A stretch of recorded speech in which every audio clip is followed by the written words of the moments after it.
여러분, 중국의 삼중 충격 벌써 와 있다 뭐 이렇게까지 이야기하거든요. 이렇게 되면 괜찮을까요? 삼중 충격이라는 게 뭐 헝다, 여러분들 아는 헝다의 위기가 있고요. 소비가 완전히 망가지고 있고요. 여기다가 실업자들이 계속 늘어나요. 이게 삼중 충격인데, 그러다 보니까 내년 경제 괜찮을까? 여기에 대한 이야기들이 굉장히 많이 나옵니다. 그래서 결국 중국은 위기가 터지지 않겠느냐, 이런 예상까지도 하게 되는 겁니다. 그게 무슨 말이냐? 여러분 이거 한번 보세요. 2022년도 경제성장률 전망치입니다. 제가 오타가 또 났네요. 제가 이 오타 좀 고치고 가겠습니다. 죄송합니다. 2022년도 경제성장률 전망치입니다. 플러스 5.3%예요. 플러스 5.3%라는 수치는요, 이거는 중국 경제 입장에서는 거의 최악입니다. 최악. 이 정도면 말입니다. 거의 40년 만에 가장 낮은 수치다, 이렇게까지 이야기해요. 40년 만에 가장 낮은 수치다. 물론 뭐 40년 만이라는 게 단순하게 뭐 평가하는 게 아니라 그동안 40년만은 아니네요. 40년만은. 2020년에 떨어졌을 때가 그때가 최악이었죠. 그때가 최악이었고, 지금 전체 경제 성장률이 5.3% 내려간다는 것은 아무리 그래도 이게 한 30년 만에 가장 낮은 수치가 될 수도 있다, 이런 이야기는 하네요.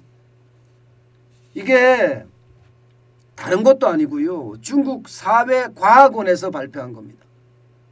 중국 사회과학원 같으면 우리나라로 따지면 KDI입니다. KDI, 한국개발연구원이에요.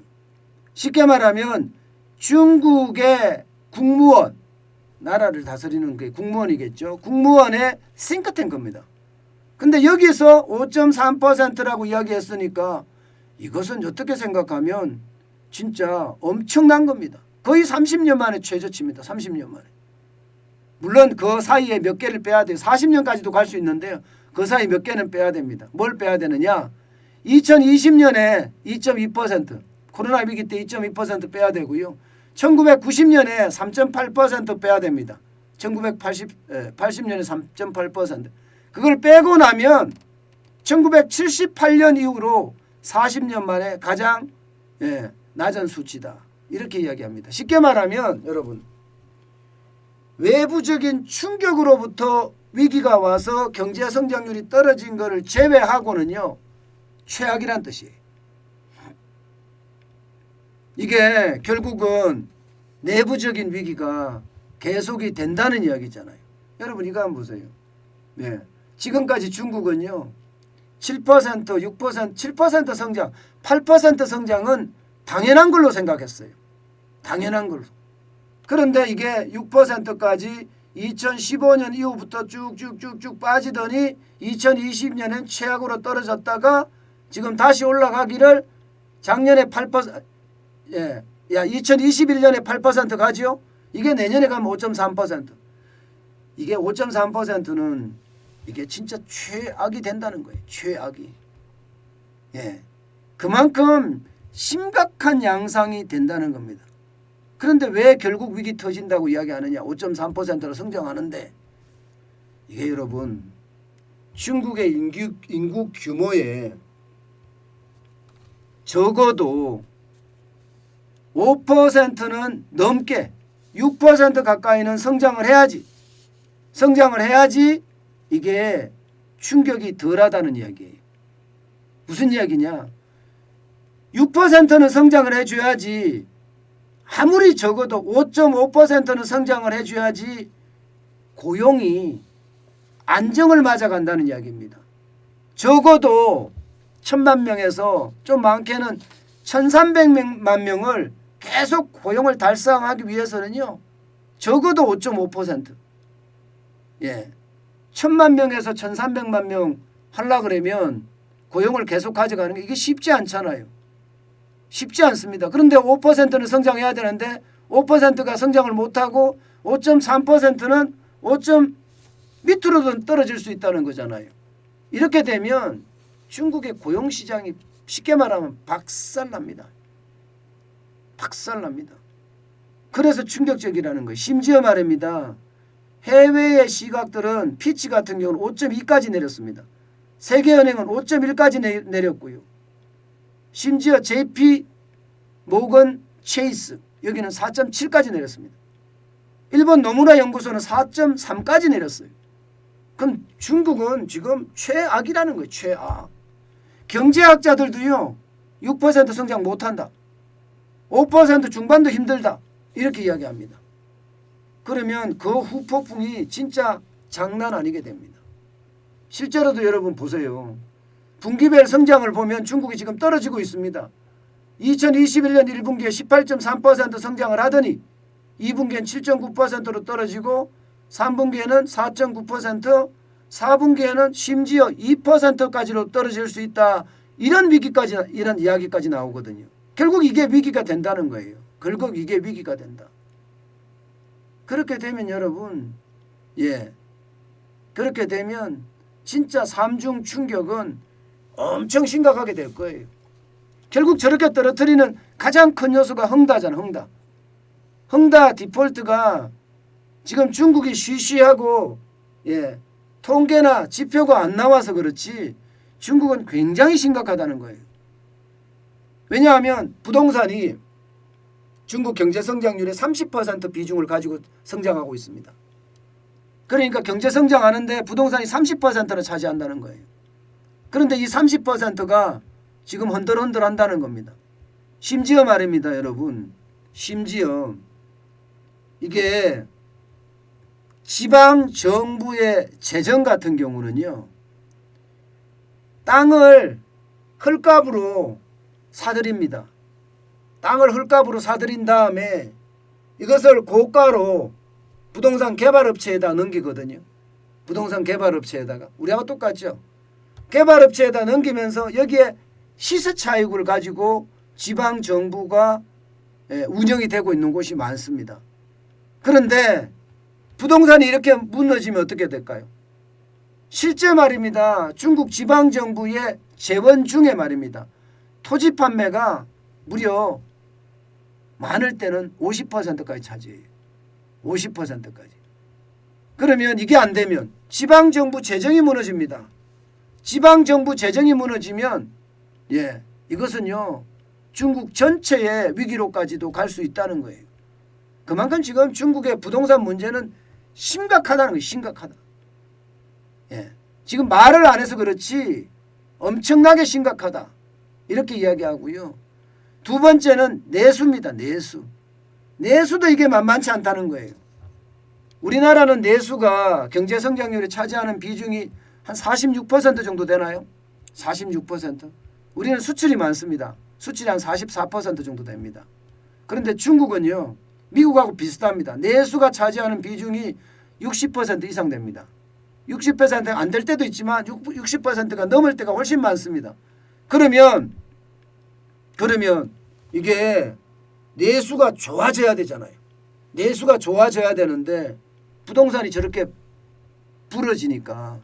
게다가 시진핑의 어떤 정책 중에 공동부유라는 정책 있잖아요.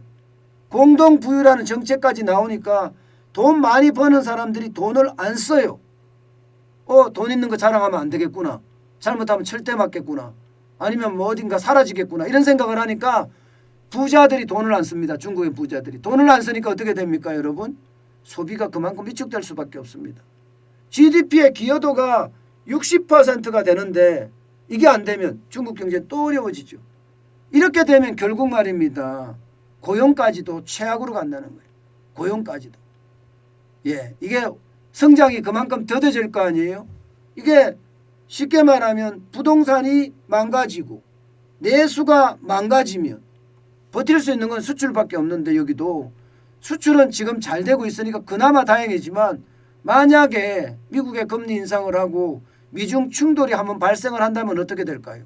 와, 그때는요, 예, 걷잡을 수 없는 충격이 될 수도 있다. 이런 얘기까지 나옵니다. 그렇게 되면 고용도 그만큼 떨어지게 되는 거고요. 고용이 떨어지게 되면 여러분, 예, 중국에도 성장이 더 이상 이루어질 수 없는 그런 상황이 되지 않겠느냐 이런 우려합니다. 문제는 여기서 우리가 반드시 알아야 될 건요, 우리 경제입니다. 우리 경제도 그만큼 타격을 받을 수밖에 없습니다. 중국이 망가지면 우리도 망가집니다. 굉장히 많은 부분이. 예, 그 어느 때보다가 우리는 내부에 대한 위기도 크지만요. 내부에 대한 위기도 크지만 외부에 대한 변수도 굉장히 많아요. 지금 외부 변수 중에 최대 변수가 미국의 금리 인상이나 테이퍼링이잖아요. 이게 최대 변수인데 중국이 최대 변수로 언제든지 바뀔 수 있다는 거예요. 언제든지. 헝다의 위기가 어느 정도인지 거기에 대한 구체적인 내용까지 아직 잘 안 나오기 때문에 모르지만 지금 분명한 것은요, 부동산 개발 업체들이 줄줄이 무너지고 있다는, 줄줄이 무너지고 있다. 헝다만 무너지는 것이 아니라 뭐 화양연도 무너지고 있고요, 당대 부동산도 무너지고 있고요, 부동산 업체들이 줄줄이 무너진다. 이게 결국은 중국 경제에도 큰 충격을 주겠지만 우리 경제에도 큰 충격을 주지 않겠느냐 이런 예상을 하는 겁니다. 중국은 나름대로 이 위기는 어떻게 넘겠다, 넘어야 되겠다 이 생각은 하는 것 같아요. 왜냐하면 돈을 풀잖아요. 지금 중앙은행의 지급 준비율을 인하했습니다. 0.5%나 인하했어요. 8.9%에서 8.4%로 인하했습니다. 그러면 우리 돈으로 233조 원을 풀게 되는 거예요. 뭔가 부양책을 하고 있습니다. 부양책을. 여기에다가 중앙은행의 기준금리도 낮췄습니다. 사실상 1년 만기 대출의대 금리가 이게 기준금리 역할을 하는데 기준금리가 3.85에서 3.80으로 낮췄습니다. 그만큼 뭔가 잘 될 수 있다, 뭐 그런 생각을 하는 건가요? 경기 부양을 하겠다 이런 뜻인가요? 그런데 이게 과연 시장에서는 먹힐까 이거죠. 근데 시장에서는요, 이 정도로 가지고는 안 된다는 거예요. 근데 무작정 돈을 풀 수는 없어요.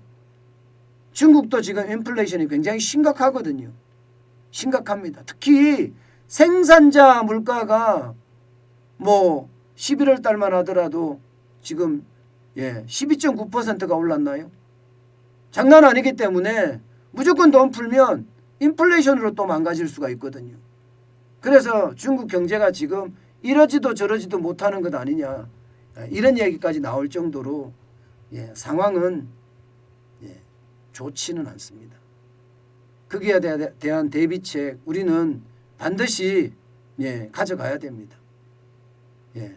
이게 언제 위기가 올지 모른다는 거. 지금 사실 세계 경제도 그렇고요, 우리 경제도 그렇고 살얼음 판을 걷는 그런 기분이에요. 살얼음 판을 걷는 기분.